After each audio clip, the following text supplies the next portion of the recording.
안녕하세요. SF 판타지 도서관 관장 전홍식입니다.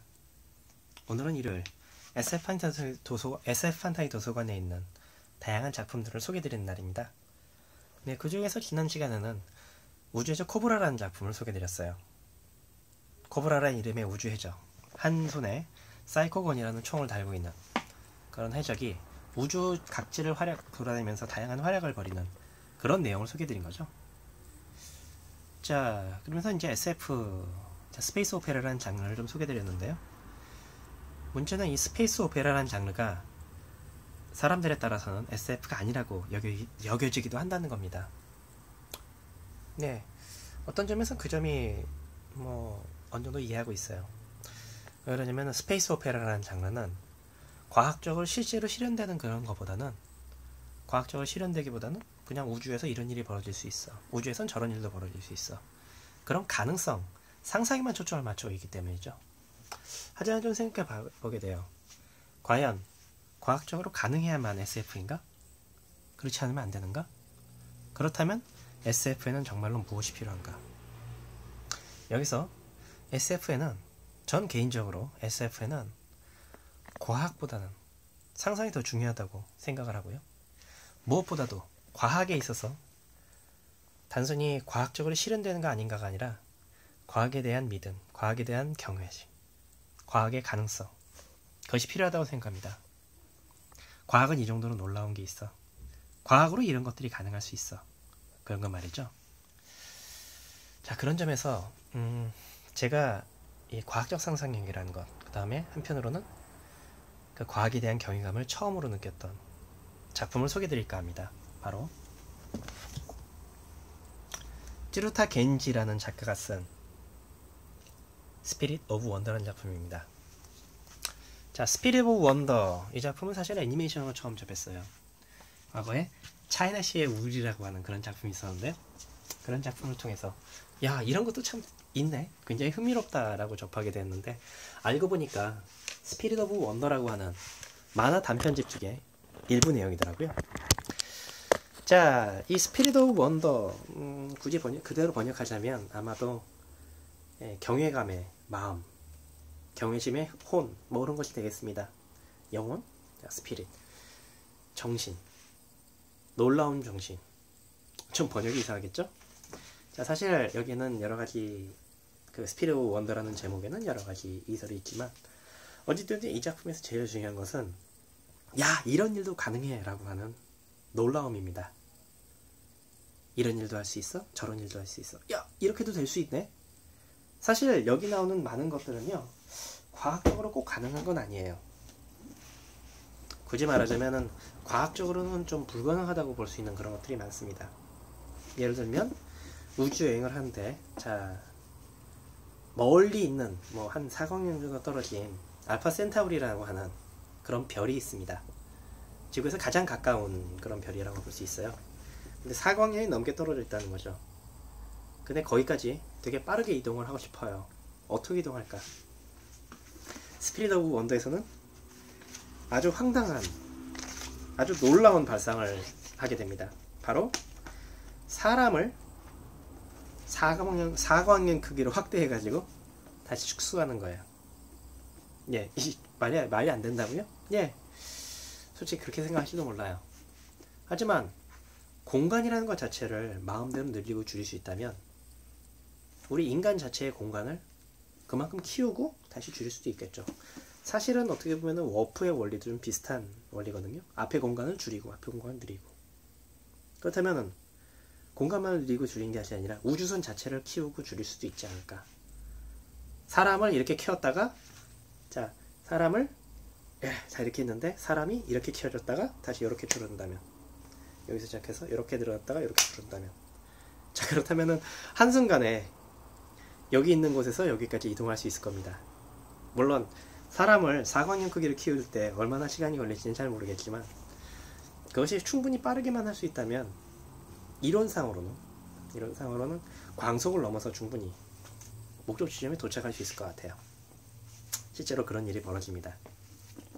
그렇게 우주여행을 하는 데 있어서 야, 이런 일도 가능해 라는 것이 보여지게 되는데요. 제가 여기서 가장 흥미롭게 봤던 것은 이 중에 하나였던 원래 애니메이션으로 나왔던 차이나시의 울이라는 작품이에요. 차이나시의 울 무대는 한 19세기 정도 영국을 무대로 하고 있습니다. 영국의 어딘가 항구 도시에서 차이나라는 이름의 여성이 살고 있습니다. 중국인 여성인데요. 그 여성은 텐카이라고 하는 한 중국식 식당을 운영하고 있고, 뭐 선원들이라든가 마을 사람들이 굉장히 많이 와서 맛이 좋기 때문에 많이 와가지고 거기서 식사를 하고 가곤 해요. 물론 그러다 행패를 부리기도 하지만 차이나시가 워낙 무술이 뛰어나기 때문에 그럴 때마다 한 방씩 날려버리기도 하죠. 자, 그런데 그 2층에 브레켄리지라고 하는 박사가 살고 있습니다. 그 박사가 뭘 발명한지 모르겠어요. 하지만 이 발명 자체가 별로 돈이 되는 것 같진 않아요. 왜냐하면 맨날 차이나시에게 빨리 집값을 내라고 그렇게 항상 재촉을 당하곤 하거든요. 한편 그 브레켄리지 박사 밑에는 뭐 아르바이트를 하면서 박사를 돕고 있는 짐이라고 하는 조수가 있습니다. 차이나시는 그 짐에게 마음이 좀 있어요. 그렇지만 짐은 그런 마음을 잘 몰라줍니다. 그리고 그런 짐에게 뭐 차이나시가 여러가지로 좀 실망하기도 하고 해가지고 가끔 술주정을 부리기도 하고 하죠. 자, 그런 어떻게 보면은 굉장히 잔잔한 이야기 속에서 하루는 차이나시하고 짐하고 싸웠어요. 역시 뭐 차이나시의 그런 오해 때문이죠. 우울합니다. 근데 마침 또 그날이 차이나시의 생일이란 말이에요. 그러다 보니까 더더욱더 그 짐에게 마음이 상한 것도 사실이에요. 그런데 그날 밤 차이나시 혼자서 술을 마시다가 하늘을 딱 봤더니 굉장히 이상한 일이 벌어지는 겁니다. 무엇인가 하면, 자, 이러한 상황이 벌어지게 돼요. 달에 글자가 써 있는 겁니다. Happy birthday to China. 네, 차이나 생일 축하해. 자, 자기 혼자만 본 게 아니에요. 물론 차이나시는 자기 눈을 의심했겠죠. 다음날 마을 사람들한테 얘기하는데, 아이들 중에서 한 명이 이제 차이나시 어제 왔어요? 뭐 이렇게 얘기하긴 하는데 마을 사람들을 전혀 믿질 않아요. 정확히 말하면 전 세계 거의 모든 사람들이 그것은 내 착각이라고 생각을 해버리는 거예요. 자, 근데 실제로 있었던 일입니다. 그게 알고 보니까 2층에 살고 있는 브레켄리지 박사라는 사람이 짐과 함께 달에다가 글씨를 쓴 거였어요. 정말로. 어떻게 글씨를 썼는가? 여기서 독특한 발명품이 등장합니다. 바로 공간 반사 망원경이라는 장치가 등장하게 돼요. 자, 반사 망원경이라는 물체가 있어요. 그 발명품이 있습니다. 반사 망원경은 하늘에서 들어오는 별빛 같은 것들을 거울로 반사해서 모아가지고 보게 되는 그런 장치예요. 그런데 만약에 그 빛이 아니라 공간 그 자체를 반사한다면 어떨까요? 네, 그러면은 그 공간 자체가 복사가 될 겁니다. 브레켄리지 박사가 만든 물건은 바로 그런 물건이고, 게다가 더욱더 흥미로운 것은 그렇게 복사된 물체가 원래 물체도 영향을 줄 수 있다는 거예요. 그러니까 복사한 물체. 그 복사한 물체는 당연히 더 작게 보입니다. 반사한 망원경 같은 거니까. 근데 그 작은 물체에다 글씨를 쓰게 되면 그 글씨가 그대로 달에도 새겨지는 거예요. 과학적으로 말이 안 된다고요? 그래요. 하긴 그럴 수 있겠죠. 확실히 그래요. 과학적으로 이것을 도대체 뭐라고 설명할지 모르겠습니다. 하지만 한 가지 확실한 것은 그런 내용들이 이 작품 속에서는 과학적으로 말이 안 된다, 된다를 얘기하지 않고, 야, 이런 일도 가능해 라고 그냥 바로 보여준다는 겁니다. 그래서 그래? 정말 놀라운 일이다 라고 사람들이 느끼게 만들어요. 그 결과 달 여행이 가능합니다. 이런 식으로 말이에요. 네, 달에 사람이 직접 앉아서 달에 간 것이 될 수 있어요. 네, 달 여행을 한 거죠. 거기서 물건, 자, 짐하고 브레켄리지 박사는 달에 이미 갔다 왔고요. 달에서 달에 있는 돌을 가져왔습니다. 짐은 그것을 가공해서 차이나시에게 반지를 만들어줬어요. 생일 선물로. 차이나 씨는 짐이 늦게 들어오니까 열받아가지고 술을 마시다가 결국엔 그거 선물도 내전서서 깨져버리긴 했는데, 짐이 얘기합니다. 이번에는 절대로 깨지지 않는 반지를 선물하겠다. 그러면 차이나 씨의 도움이 필요하다고 해요. 무엇인가? 또 다른 발명품이 등장합니다. 일종의 그 압력을 가하는 그런 장치인데, 자, 그 압력을 가하는 장치, 뭐 프로이드 이온가 하는 이름이었어요. 그걸 이용해서 달을 파괴하려고 하는 거예요. 왜 달을 파괴하는가? 좀 황당할지 모르겠지만 말입니다. 자, 달을 파괴하려고 장치를 각동시키지만 출력이 부족합니다. 그래서 차이나 씨에게 부탁하죠. 그걸 발로 차달라고, 달을. 자, 차이나 씨는 결국에는 짐의 부탁을 듣기로 하고 달을 발로 뻥 찹니다. 이야, 굉장히 굉장히 강력한 실력이에요. 차이나 씨 대단한 사람입니다.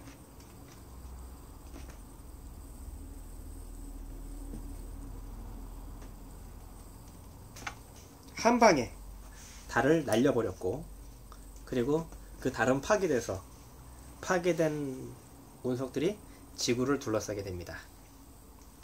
물론 엄청나게 먼 거리에서 말이죠. 자, 그리하여 사람들은 그 반지를, 그 고리를 차이나 씨의 반지라고 부르게 돼요. 네, 이렇게 해서 차이나 씨의 우울이 해소됐다 라는 그 내용입니다. 그 밖에도 이 스피릿 오브 원더라는 단편집에는 굉장히 흥미로운 얘기들이 많습니다. 에테르 기술을 이용해서 달로 날아간다거나, 혹은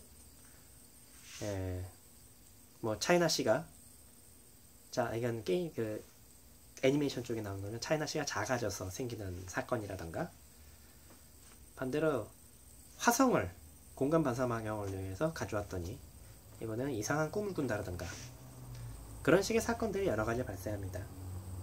그런 사건들은 대부분 과학적으로 불가능한 일이라고 저는 생각해요. 실제로 공간 반사망형으로 해서 달에다가 발을 파괴한다고 좀 말이 안 된다고도 볼 수 있겠습니다. 하지만 이 작품은 그러한 것들에 대해서는 별로 생각하지 않습니다. 과학적으로 말이 된다 아닌다를 생각하는 것이 아니라, 야, 이런 일도 있을 수 있어, 정말 놀랍지 않니? 라고 그냥 얘기를 하고 있습니다. 저는 SF 작품이 원래 이런 거라고 생각을 해요. 과학적으로 말이 된다라고 사람들이 믿고 하는 것도 중요합니다. 하지만 차이나 씨의 우울을 비롯해서 이 스피릿 오브 원더의 여러 가지 작품을 보게 되면 정말로 황당무계하지만 왠지 그럴듯하게 느껴져요. 그래? 야, 놀랍다. 왜냐면 바로 이 놀랍다라는 그런 마음이 더 앞서오기 때문이에요. 야, 그렇구나. 달을 파괴해서 지구 주변에 고리를 만든다고? 정말 놀라운 일이야. 그런 거 말이죠. 그러한 경외심, 놀라움, 그것이 저는 SF에 있어서 가장 중요한 그런 요소가 아닐까라고 생각을 합니다. 차이나 씨의 우울을 비롯한 이 스피릿 오브 원더가 제게 있어서 SF는 이런 것일 수도 있다라는 걸 잘 보여주었습니다. 사실 저도 이 작품을 보기 전까지는 SF라는 것, 과학적으로 말이 안 되면 안 된다고 생각을 했어요. 예를 들면 공상과학대전 같은 그런 책들이 있는데, 거기서 보면 가면라이더의 변신은 과학적으로 말이 안 된다거나, 아니면은 고질라 같은 존재들은 말이 안 된다라던가, 그런 이야기들이 종종 나오게 되거든요. 하지만 저는 그 시점에서 이 차이나 씨의 우울 같은 작품을 보면서 느끼게 되었습니다. 그래, 과학적으로 말이 되고 안 되고 라는 것들을 어느 정도 중요할 수 있다. 하지만 그보다 더 중요한 것은 과학이라는 것이 우리들에게 이러한 가능성도 줄 수 있다라는 놀라움과 경외심, 그런 것이 아닌가 하고 말이죠. 뭐 경외심이라는 말을 너무 많이 한 것 같긴 합니다만, 자, 그런 점에서 저는 이 스피릿 오브 원더라는 작품을 정말 좋아하고 많은 사람들에게 권하곤 합니다. 자, 물론 이 작품엔 액션도 없고요, 그냥 사람들을 깜짝 놀라게 하는 정도이기 때문에 재미없다고 느낄지는 몰라요. 하지만 혹시라도 여러분들이 야, SF에 이런 것도 가능하지 않을까? 야, 이런 것도 FF라고 부를 수 있지 않을까? 그런 생각을 한 번이라도 가져보신다면 바로 이 스피릿 오브 원더를 한 번쯤 보시길 권합니다. 뭐 소설, 만화책으로 보시기 어렵다면, 그렇다면은 애니메이션 한 편을 보셔도 괜찮을 것 같아요. 애니메이션 역시 굉장히 잔잔한 이야기이지만 그게 참 편하게 느낄 수 있는 그런 작품이기도 하거든요. 자, 그런 점에서 SF라는 것이 훨씬 더 폭넓게 될 수 있다는 것을 다시 한번 느껴보시면 좋을 것 같습니다. 자, 여기까지 SF 판타지 도서관 관장 전홍식이었습니다. 감사합니다.